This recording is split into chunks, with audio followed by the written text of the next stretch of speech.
If you still believe the American dream is built on hard work and perseverance, take a closer look because today, that dream has been redefined by the cold, unrelenting realities around us. Step outside and you'll see it lying on the pavement, shivering beneath tattered blankets, scavenging through dumpsters for half-eaten food, moving from block to block with no place to call home. Right here in Portland, a city once celebrated for its innovation, beauty, and harmony with nature, the so-called American dream has taken a tragic new form. It now lives among those society has left behind people who are homeless in America, invisible, exhausted, and abandoned in the shadows of progress.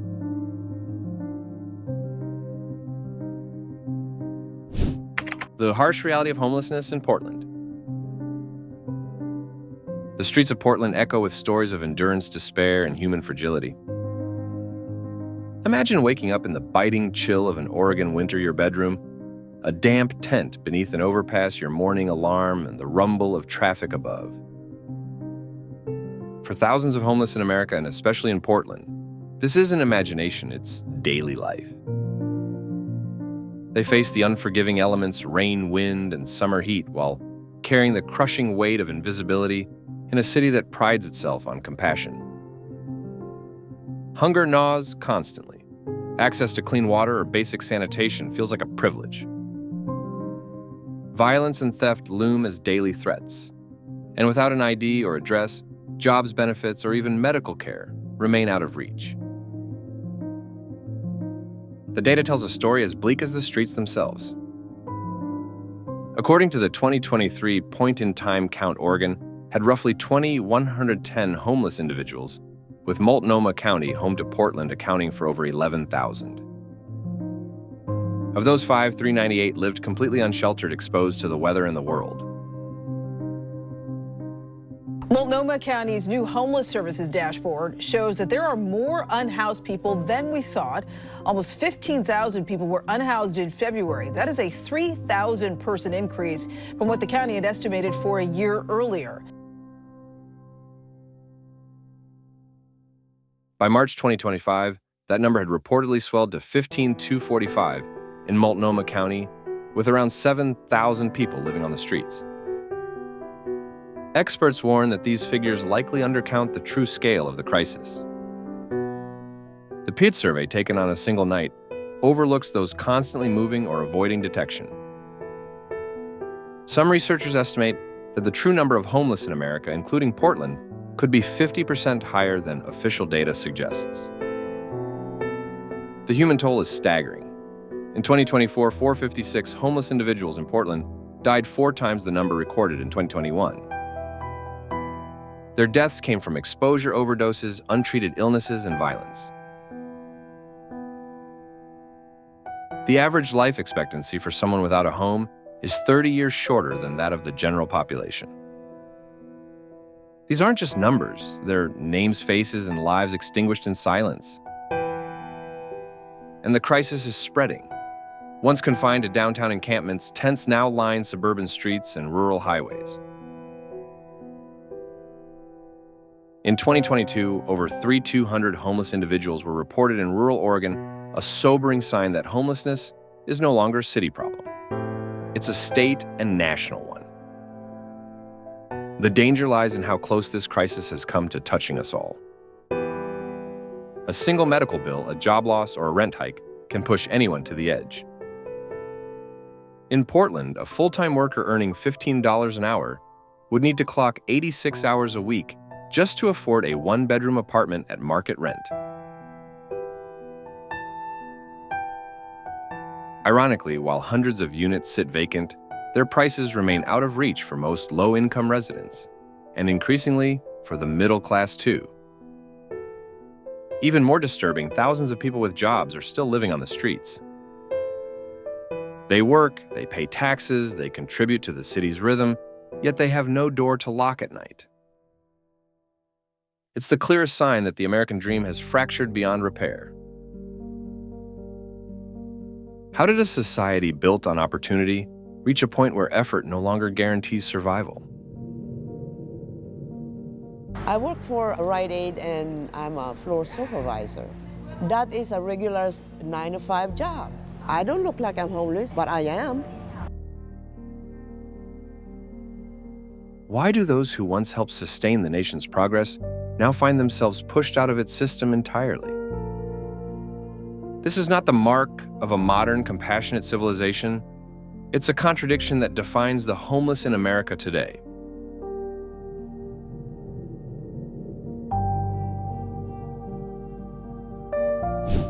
The faces behind the numbers.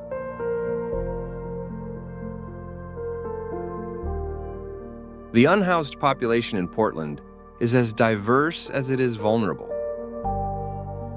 Older adults, especially those over 55, make up nearly half of the city's unsheltered population. Their fixed pensions can't keep pace with rent increases that have soared over 40% since 2021. People of color, particularly Black and Native American communities, bear the brunt of structural inequities, legacies of redlining wage gaps, and discriminatory lending practices. Women, representing 43% of those unsheltered, often find themselves on the streets fleeing domestic violence, while LGBTQ+ individuals face rejection, limited housing options, and discrimination that compounds their risk. Those struggling with mental illness or substance use disorders, an estimated 35 to 40% of Portland's homeless population, are caught in a brutal cycle of neglect. Mental health resources are scarce, waitlists are long, and treatment is often inaccessible. Meanwhile, an economy still recovering from the pandemic and grappling with inflation has deepened the wounds. Unemployment spikes have fueled a surge in evictions, over 2,000 cases per month in 2024, leaving even the employed teetering on the edge. The crisis no longer belongs to the margins, it's inching closer to the center of American life. Experts warn that without intervention, homelessness in Portland could rise another 20–30% in the coming years, driven by a chronic shortage of affordable housing and soaring costs of living. But is housing alone the root of this catastrophe? Or does it stem from something far deeper, a moral and structural failure that defines what it now means to be homeless in America?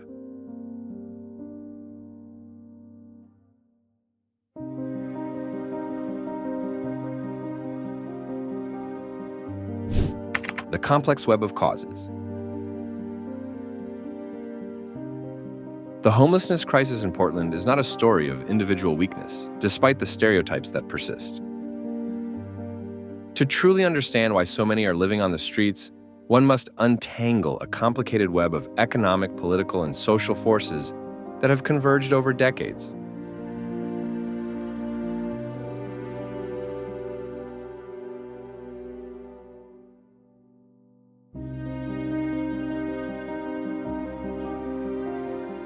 What has caused you to be out here for so long? Well, with the rent going up and putting up with a lot of people and jobs you can't find. He's been rejected from every job he's applied to. There are many people just like Mo who are living in a tent and waiting for affordable housing. According to city data, those living on the streets face a 5 to 10 year wait list for affordable housing. It's easy to point fingers at laziness or addiction, but doing so ignores the far deeper structural realities at workforces that make homelessness in America not an accident of circumstance, but a reflection of systemic failure. At the root lies the relentless surge in housing costs. Portland now ranks among the most expensive cities in the United States, with rents climbing 40% since 2021. A one-bedroom apartment averages around $1,800 a month. And according to the National Low-Income Housing Coalition, there's not a single county in Oregon where a full-time minimum wage worker can afford market-rate rent. The state faces a shortage of 140,000 affordable homes, leaving only 37 units available for every 100 extremely low-income households.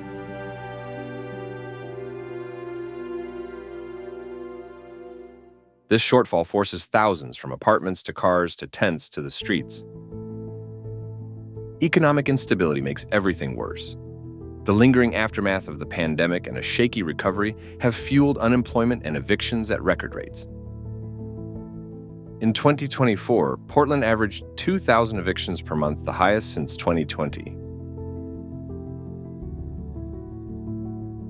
Even middle-income families earning about $74,000 a year struggle to meet the $94,000 needed for a family of four to live modestly.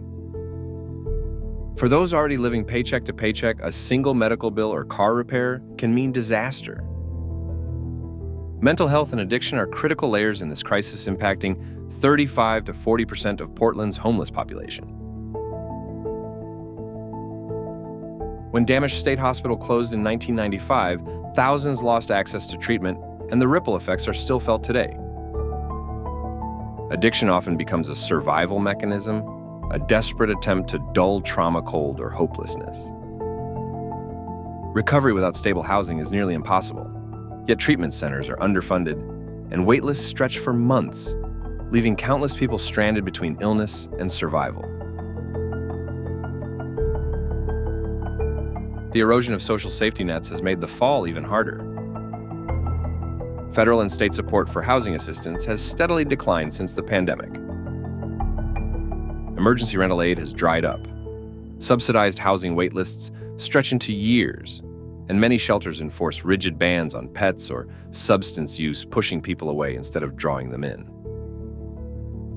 Historical policies like the demolition of single-room occupancy housing and restrictive zoning laws have gutted affordable options. Meanwhile, gentrification has transformed Portland's character. Entire working-class neighborhoods have been redeveloped, displacing the very people who once sustained them. Redlining and discriminatory lending practices have long excluded Black and Native American families from housing opportunities, leaving them disproportionately represented among the homeless. And while progressives call for compassion and services conservatives demand stricter enforcement, resulting in a political stalemate that accomplishes little. Some argue that a small minority choose life on the streets, valuing autonomy or freedom from shelter restrictions. But for the overwhelming majority, homelessness is not a choice. It's a consequence of a system that refuses to catch people before they fall. These intertwined forces, economic pressure, political inertia, and social inequity, don't just create homelessness. They entrench it, trapping people in a cycle of mere survival. And the effects ripple outward. As the homeless in America grow and number tensions between communities and unhoused populations intensify. We have just garbage and just stuff peeling into the street, and it's getting out of hand. This is really bad right now. I mean, this is like a war zone. I do feel for them, 100% I feel for them, but it's scary. The relationship between homelessness and violent crime is nuanced, not one of blame, but of vulnerability. I never get calls back. No one ever reaches out, and you feel really defeated. Homeless individuals are far more likely to be victims of violence than perpetrators, though some driven by untreated trauma or desperation may also engage in criminal acts. This isn't moral decay. It's a public health failure, a reflection of unmet mental health needs and social neglect. Local residents often express compassion mixed with fear. They worry about safety, sanitation, and livability, yet feel powerless. Many say they've called city hotlines repeatedly about encampments or hazardous conditions, only to be met with silence.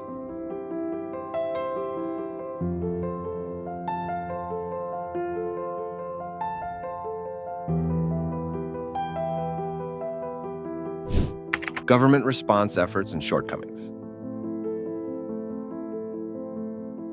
To their credit, Portland's leaders are not standing idle.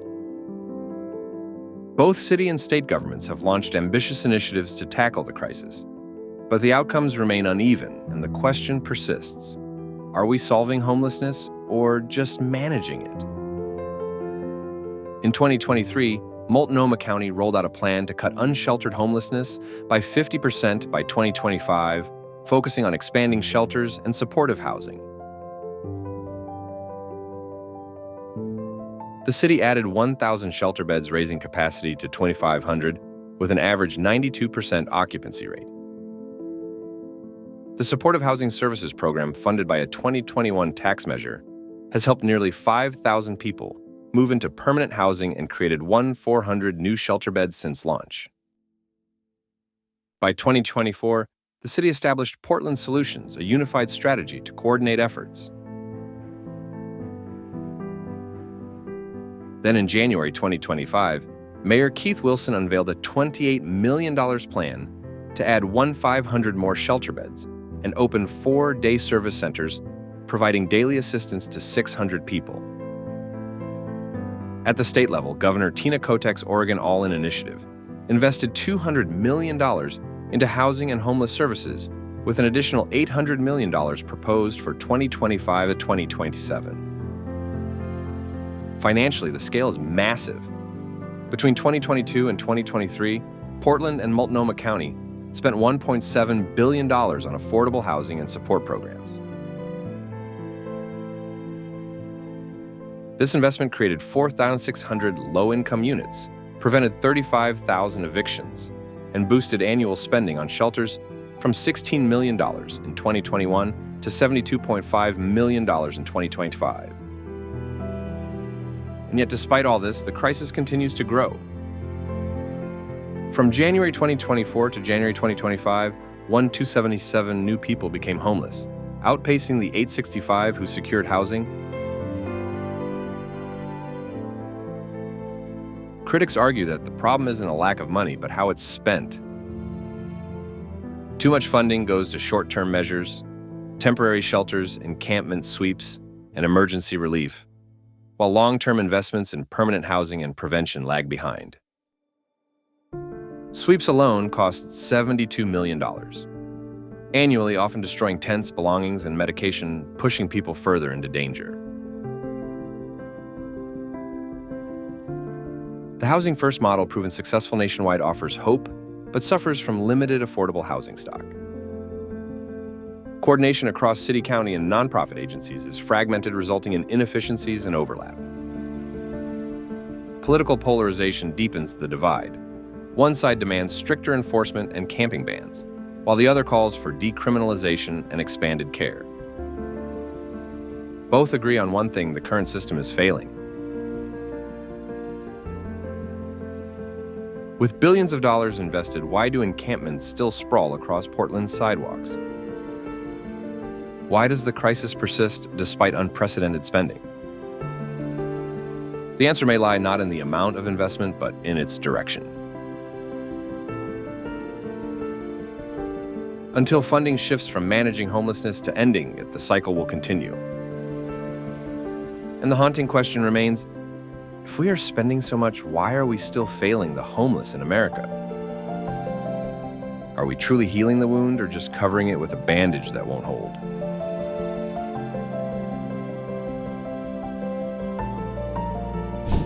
Social safety nets, promises, and pitfalls. At the center of Portland's crisis lies a fundamental question: how strong is the city's safety net, and how well does it protect its most vulnerable citizens? Recent reforms have made progress, yet they also expose glaring gaps through which thousands still fall. Understanding these efforts is crucial to grasp the broader picture of homeless in America, a national struggle mirrored in Portland's streets. The Housing First model remains the cornerstone of modern homelessness strategy. By treating housing as the starting point, rather than the reward, it has transformed countless lives. Since 2021, the initiative has helped 4,984 people move off the streets into stable homes, providing essential wraparound services such as mental health care, job placement, and addiction recovery. For many, it has meant the difference between despair and stability. But success is constrained by reality. Affordable housing remains painfully scarce, with wait lists that stretch for years, and only 37 available low-income units for every 100 households in need. The Supportive Housing Services program, funded through a 1% tax on high-income earners, has shielded over 16,000 people from homelessness through rental assistance and eviction defense. Yet as pandemic-era federal relief dries up, the program is stretched thin, struggling to sustain its reach. Health-focused interventions, like the Health-Related Social Needs Initiative, attempt to address medical and housing insecurities together. However, bureaucratic hurdles delay critical aid, causing preventable evictions and suffering. In June 2025, Portland took a bold step by lowering civil commitment thresholds to help those grappling with severe mental illness or addiction, a move signaling progress, though it remains in its infancy. These efforts reveal an uncomfortable truth: good intentions mean little without strong execution. If Portland hopes to make a lasting impact, it must act boldly. First, it must massively expand affordable housing by reforming zoning laws and incentivizing developers the state needs at least 140,000 new units to meet current demand. Second, it must reinforce mental health and addiction services, as 35 to 40% of the homeless population needs treatment currently beyond reach. Third, the city must strengthen eviction prevention and rental assistance programs to keep at-risk families housed. Finally, creating a centralized agency to coordinate these efforts could eliminate redundancy, improve efficiency, and ensure that resources reach those who need them most. Without such reforms, Portland's safety net will remain a patchwork, well-intentioned, but too weak to bear the weight of this deepening crisis. So what would it take to build a system that truly catches everyone before they fall?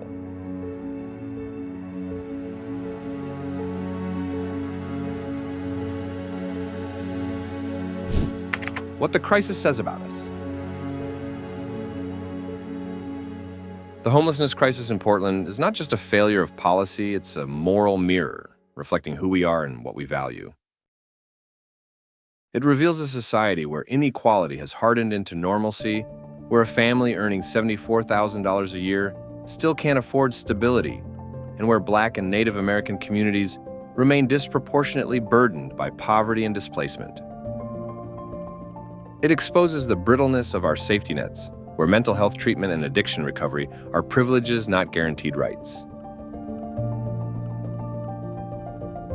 And it tests our empathy as we pass by tent cities and train ourselves not to see the suffering in plain view. This crisis forces difficult questions. How did we allow housing to become a luxury? Why do we spend billions of dollars while the number of homeless in America continues to grow? And most importantly, what will we do differently this time? The homeless in America are not strangers or statistics. They are neighbors, veterans, elders, and young people trying to survive in a system that has failed them. Their struggle is not just their own, it's ours. If Portland truly wants to reclaim its humanity, it must move from awareness to action. Volunteer at local shelters. Donate to organizations like Central City Concern. Advocate for policies that make housing a right, not a privilege. And then ask yourself, what does homelessness in Portland mean to you? What kind of city, what kind of nation do we want to become? Your voice matters. Your compassion matters. Together, we can create a Portland where every person has a place to belong, a city that finally lives up to its promise. Because ending homelessness in America begins not with policy, but with people who refuse to look away.